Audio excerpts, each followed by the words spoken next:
हम तो पारों की तकसीम को ही नहीं मानते। ये तो बनु उमैया के दौर में हुई है और हकीकत बात है। कुरान में पारे तो है ही नहीं थे, तो बाद में 30 दिनों में कुरान मुकम्मल करने के लिए वो किसी ने ऐसे ऐसे करके ना वो गिन गिन के ना सफे 30 पारे बना दिए, किसी ने ऐसे ऐसे करके ना वो गिन गिन के ना सफे 30 पारे बना दिए। आपने सुना कि हम पारों की तकसीम को नहीं मानते क्योंकि बनु उमैया के ज़माने में ये हुई थी, यानी जो काम बनु उमैया के ज़माने में हुआ उसको हम नहीं मानेंगे। तो कुरान पाक में जो एराब लगे हों ये तो बनु उमैया के ज़माने में लगे हों, आप इसको भी ना मानें। बग़ैर एराब के कुरान पाक पढ़ें और हुकूमत वक्त से ये मुतालबा करें कि ज़बर ज़ेब कुरान पाक में न लगाएं क्योंकि बनु उमैया के ज़माने में लगी थी। बल्कि कुरान को ही ना माने क्योंकि ये जमा हुआ था, हज़रत उस्मान गनी रदी अल्लाह तआला ने जमा किया। ये बनु उमैया से हैं, हज़रत उस्मान गनी रदी अल्लाह तआला अन्हु। और उन अहादीस को भी ना माने जिन अहादीस को बनु उमैया के ज़माने में बयान किया गया है।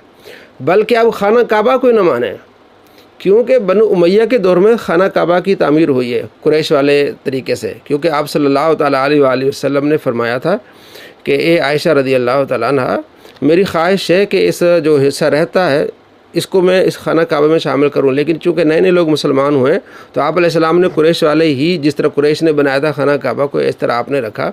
बाद में अब्दुल्ला बिन ज़ुबैर ने उस हतीम को जो है वो शामिल कर दिया। उसके बाद फिर हज्जाज बिन यूसुफ ने कुरैश ही के तरीके पर खाना काबा को तमीर किया। जो आज जो तमीर है ये कुरैश के तरीके पर हज्जाज बिन यूसुफ ने की थी। उसके बाद सल्तनत उस्मानिया में से एक शख्स ने तामीर की, लेकिन वही तरीका जो हज्जाज वाला उसने अपनाया। अल्लाह तबारक व तआला फरमाता है कि किसी कौम की दुश्मनी तुम्हें अदल इंसाफ से दूर न कर दे।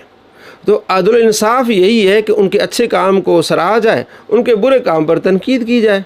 नहीं जनाब, बनु उमैया से मेरी दुश्मनी है। बनु उमैया की जो अकल है ना, जहाँ वो ख़त्म होती है हमारी अकल शुरू होती है। तब उस्मान गनी रदी अल्लाह तआला अन्हु भी बनु उमैया से थे और हज़रत उस्मान गनी रदी अल्लाह तआला अन्हु ने अज़ान एक और शुरू करा दी। आप अलैहिस्सलाम के ज़माने में अज़ान इकामत होती थी जुम्मे में, हज़रत अबू बकर सिद्दीक़ रदी अल्लाह तआला के ज़माने में अज़ान इकामत जुम्मे में, और हज़रत उमर के ज़माने में भी ऐसा ही।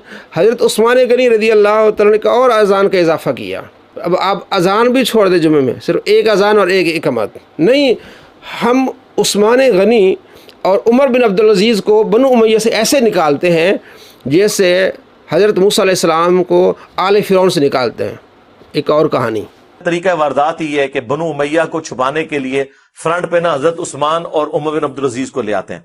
भाई हजरत उस्मान गनी रदी अल्लाह तआला अन्हु अलैहिस्सलाम, हजरत उमर इब्न अब्दुल अजीज रहिमहुल्लाह तआला व रदी अल्लाह तआला अन्हु अलैहिस्सलाम, ये तो बनु उमैया में ऐसे हैं जैसे कि आले फ़िरौन में मूसा। ये तो बनु उमैया में ऐसे हैं जैसे कि आले फ़िरौन में मूसा। क्या हज़रत मूसा अलैहिस्सलाम आले फ़िरौन में से थे? यानी मूसा अलैहिस्सलाम को फ़िरौनी बना दिया इस जाहिल आदमी ने। मूसा अलैहिस्सलाम बनी इसराइल में से थे, फ़िरौनी किब्ती थे। हज़रत मूसा अलैहिस्सलाम बनी इसराइल में से थे और फ़िरौन किब्ती था। तो मूसा अलैहिस्सलाम को बनी इसराइल से निकाल के फ़िरौन में दाखिल कर दिया और हज़रत उस्मान गनी रदी अल्लाह तआला और उमर बिन अब्दुल अज़ीज़ को जनाब बनु उमैया से निकाल दिया। बनु उमैया से वो नहीं निकल सकते। जिस तरह तो निकालना चाहता है ना कि हमने मूसा अलैहिस्सलाम को आले फ़िरौन से निकाल दिया, ये तुम्हारी जहालत है। थोड़ा पढ़ लिया कर कुरान पाक सामने। तुम्हें ये नहीं पता होता कि बनी इसराइल में से मूसा अलैहिस्सलाम है, फ़िरौन किब्तियों में से है। तो हज़रत मूसा अलैहिस्सलाम को फ़िरौनी बना दिया इस जाहिल बंदे ने। ये इसका लेवल है। जो अच्छे काम है उनकी सराहत होनी चाहिए, जो बुरे हैं उन पर तनकीद होती है। सारे लोग तनकीद कर रहे हैं, लेकिन इसके दिल में वही बात जनाब हाली, बनु उमैया ने ऐसा किया, बनु उमैया ने ऐसा किया। हम जो हैं वो हज़रत अली रदी अल्लाह तआला के मुहिब हैं। आप हज़रत अली के मुहिब हैं तो उन पर झूठ क्यों बोलते हैं? इतना बड़ा झूठा इंसान है। इसने वाज़ेह तौर पर कहा है कि आले सुन्नत और आले तशय्यो की किताबों में मौजूद है कि हज़रत अली रदी अल्लाह तआला अन्हु ने ख़वारिज के जनाजे पढ़ाए। आज तक ये साबित नहीं कर सका कि सुन्नियों की किस किताब में लिखा हुआ है, ये आले तशय्यो की किस किताब में लिखा हुआ है कि हज़रत अली रदी अल्लाह तआला ने ख़वारिज के जनाजे पढ़ाए। मुस्लिम का पूरा चैप्टर के हज़रत अली रदी अल्लाह तआला उनको मार मार को ढेर बनाया, ख़वारिज को कत्ल किया हज़रत अली ने। अब अपने हाथों से कत्ल करके उनके जनाजे पढ़ाएंगे। तो हज़रत अली रदी अल्लाह तआला पे इसने झूठ बांधा और ये कहा कि हज़रत अली कहते हैं कि हमारे भाई हैं, भगोड़े हो गए हैं।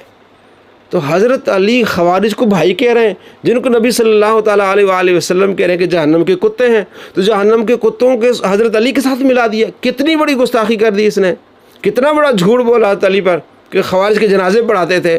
तो आज तक इसने जवाब नहीं दिया। ये झूठा इंसान है, सिर्फ अवाम को वर्गलाने के लिए, धोखा देने के लिए।